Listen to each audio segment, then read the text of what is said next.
Oi, gente linda de minha alma, cheguei para ler um conto, As Cores, de Origens Lessa. Está aqui no livro 100 Melhores Contos Brasileiros do Século, seleção de Ítalo Morricone. Maria Alice abandonou o livro, onde seus dedos longos liam uma história de amor. Em seu pequeno mundo de volumes, de cheiros, de sons, todas aquelas palavras eram a perpétua renovação dos mistérios em cujo seio sua imaginação se perdia. Esboçou um sorriso. Sabia estar só na casa, que conhecia tão bem em seus mínimos detalhes, casa grande de vários quartos e salas, onde se movia livremente, as mãos olhando por ela, o passo calmo, firme e silencioso, casa cheia de ecos, de um mundo não seu, mundo em que a imagem e a cor pareciam a nota mais viva das outras vidas de ilimitados horizontes. Como seria cor? E o que seria? Conhecia todas pelos nomes, dava com elas a cada passo nos seus livros, soavam aos seus ouvidos a todo momento, verdadeira constante de todas as palestras.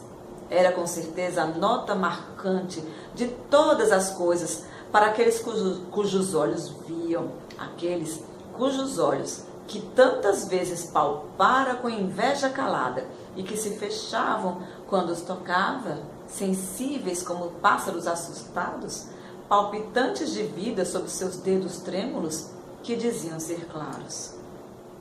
Que seria o claro, afinal? Algo que aprendera de há muito ser igual ao branco. Branco, o mesmo que alvo, característica de todos os seus, marca dos amigos da casa, de todos os amigos, algo que os distinguia dos humildes serviçais da copa e da cozinha, às vezes das entregas do armazém. Conhecia o negro pela voz, o branco pela maneira de agir ou falar. Seria uma condição social? Seguramente. Nos primeiros tempos, perguntava: é preto? É branco? Raramente se enganava agora. Já sabia. Nas pessoas sabia. Às vezes pelo olfato, outras pelo tom de voz, quase sempre pela condição. Embora algumas vezes, e aquilo a perturbava, encontrasse também a cor social mais nobre no trato das panelas e na limpeza da casa. Nas paredes, porém, nos objetos, já não sentia aquelas cores. E se ouvia geralmente um tom de desprezo ou de superioridade. Quando se falava no negro das pessoas, que envolvia sempre a abstração deprimente da fealdade, o mesmo negro nos gatos, nos cavalos, nas estatuetas, vinha sempre conjugado à ideia de beleza, que ela sabia haver numa sonata de Beethoven, numa fuga de Bach, num polonês de Chopin, na voz de uma cantora, um gesto de ternura humana. Que seria a cor, detalhe, que fugia aos seus dedos, escapava ao seu olfato, conhecedor das almas e dos corpos, que o seu ouvido apurado não aprendia, e que era vermelho nas cerejas, nos morangos e em certas gelatinas, mas nada tinha em comum com o adocicado de outras frutas, e se encontrava também nos vestidos, nos lábios. Seriam os seus vermelhos também e convidariam ao beijo, como nos anúncios de rádio? Em certas cortinas, naquele cinzeiro áspero da mesinha do centro, em determinadas rosas, e havia brancas e amarelas. Na pesada poltrona que ficava à direita e onde se afundava feliz para ouvir novelas? Que seria a cor que definia as coisas e marcava os contrastes e ora agradava, ora desagradava? E como seria o amarelo, para alguns padrão de mau gosto, mas que tantas vezes provocava entusiasmo nos comentários do mundo onde os olhos viam? E que seria ver? Era o sentido, certamente, que permitia evitar as pancadas, os tropeções, sair à rua sozinho, sem apoio de bengala, e aquela inquieta procura de mãos divinatórias que tantas vezes falhavam. Era o sentido que permitia encontrar o bonito, sem tocar nos vestidos, nos corpos, nas feições, o bonito, variedade do belo e de outras palavras sempre ouvidas e empregadas e que bem compreendia, porque eu podia sentir na voz e no caráter das pessoas, nas atitudes e nos gestos humanos, no rêve d'amour que executava ao piano e em muita coisa mais. Ver era saber que um quadro não constava apenas de uma superfície estranha, áspera e desigual, sem nenhum sentido para o seu mundo interior, por vezes bonita, ao seu tato, nas molduras, mas que para os outros figurava casas, ruas, objetos, frutas, peixes, panelas de cobre, tão gratas aos seus dedos, velhos mendigos, mulheres nuas e, em certos casos, mesmo para outros, não dizia nada. Claro que via muito pelos olhos dos outros, sabia onde ficavam as coisas e seria capaz de descrevê-las nos menores detalhes. Conhecia-lhes até a cor. Se lhe pedissem um cinzeiro vermelho, iria buscá-lo sem receio. E sabia dizer, quando tocava em Ana Beatriz, se estava com o vestido bege ou com a blusa lilás. E de tal maneira a cor flutuava em seus lábios nas palestras diárias, que para todos os familiares era como se a vissem também. Ponha hoje o vestido verde, Ana Beatriz. Dizia aquilo um pouco para que não dessem conta da sua inferioridade, mas ainda não para inspirar compaixão. Porque a piedade alheia a cada passo a torturava e Maria Alice tinha pudor de seu estado. Seria mais feliz se pudesse estar sempre sozinha como agora, movendo-se como sombra muda pela casa, certa de não provocar exclamações repentinas de pena quando se contundia ou tropeçava nas idas e vindas do cotidiano labor. Machucou, meu bem? Doía mais a pergunta. Certa vez a testa sangrava diante da família assustada e do remorso de Jorge, que deixaram o móvel fora do lugar, mas teimavam em dizer que não fora nada. E quando insistiam, com visita presente, para que tocasse piano, era sistemática a recusa. Maria Alice é modesta, odeia exibições. Outro era o motivo. Ela muita vez bem que ardia em desejos de se refugiar no mundo dos sons para escapar aos mexericos de toda a gente. Mas como a remordia a admiração piedosa dos amigos. As palmas e os louvores vinham sempre cheios de pena e havia grosserias trágicas em certos entusiasmos, desde o espanto infantil por vê-la acertar direitinho com as teclas, a exclamação maravilhada de alguns.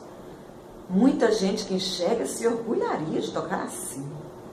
Nunca Maria Alice o dissera, mas seu coração tinha ternuras apenas para os que não a avisavam de haver uma cadeira na frente ou não a preveniam contra a posição do abajur. Eu sei, eu já sei. E como tinha os outros sentidos mais apurados, sempre se antecipava na descrição de pessoas e coisas. Sabia se era homem ou mulher o recém-chegado, antes que se pusesse a falar.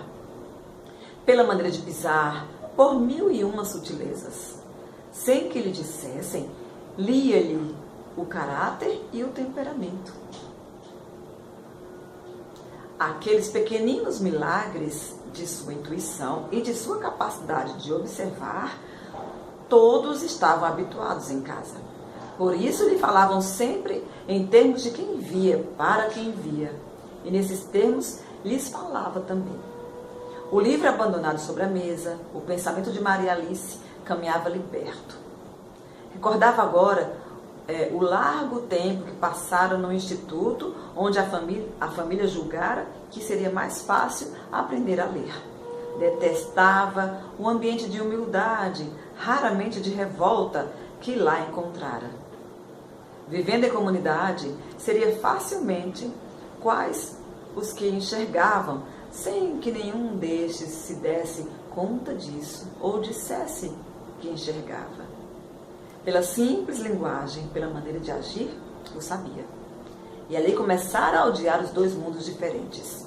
O seu, de humildes e resignados, cônscios de sua inferioridade humana, o outro, o da piedade e da cor. Me dá o cinzeiro vermelho, Maria Alice. Maria Alice dava. Vou ao cinema com vestido claro ou com aquele estampado, Maria Alice? Maria Alice aconselhava. Ninguém conseguia entender como sabia ela indicar qual sapato ou a bolsa que ia melhor com este ou aquele vestido. Quase sempre acertava. Assim como ninguém sabia que, com o tempo, Maria Alice fora identificando as cores com sentimentos e coisas. O branco era como barulho de água de torneira aberta. Cor de rosa se confundia com valsa. Verde, aprender a identificá-lo com o cheiro de árvore. Cinza, com maciez de veludo. Azul, com serenidade. Diziam que o céu era azul. Que seria o céu? Um lugar, com certeza. Tinha 1001 ideias sobre o céu. Deus, anjos, glória divina, bem-aventurança, hinos e salmos. Handel, Bach. Mas sabia haver um outro, material, sobre as pessoas e casas, feito de nuvens, que associava a ideia de veludo, mais própria do cinza, apesar de insistirem em que o céu era azul. Aquelas associações materiais, porém, não a satisfaziam. A cor realmente era um grande mistério. Sentira muitas vezes que o cinza pertencia a substâncias ásperas ou duras. Que o branco estava no mármore duro e na folha de papel leve e flexível. E que o negro estava num cavalo que relinchava inquieto, com um sopro vigoroso de vida e na suavidade e leveza de um vestido de baile. Mas era ao mesmo tempo a cor do ódio e da negação, a marca inexplicável de inferioridade. E agora Maria Alice voltava outra vez ao instituto e ao grande amigo que lá conhecera. Voltavam as longas horas em que falavam de Bach, de Beethoven, dos mistérios para eles tão claros da música eterna.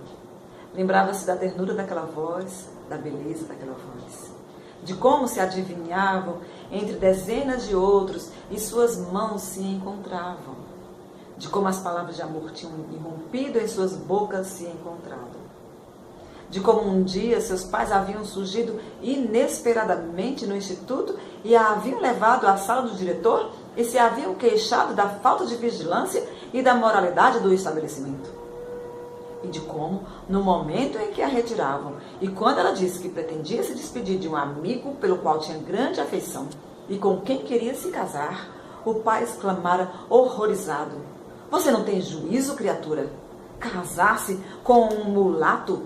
Nunca!" Mulato era cor. Estava longe aquele dia. Estava longe o instituto ao qual não saberia voltar, do qual nunca mais tivera notícia e do qual somente restara o privilégio de caminhar sozinha pelo reino dos livros, tão parecido com a vida dos outros, tão cheio de cores. Um rumor familiar ouviu-se à porta. Era a volta do cinema. Ana Beatriz ia contar-lhe o filme todo, com certeza. O rumor, passos e vozes, encheu a casa. "Tudo azul?" perguntou Ana Beatriz, entrando na sala. "Tudo azul", respondeu Maria Alice.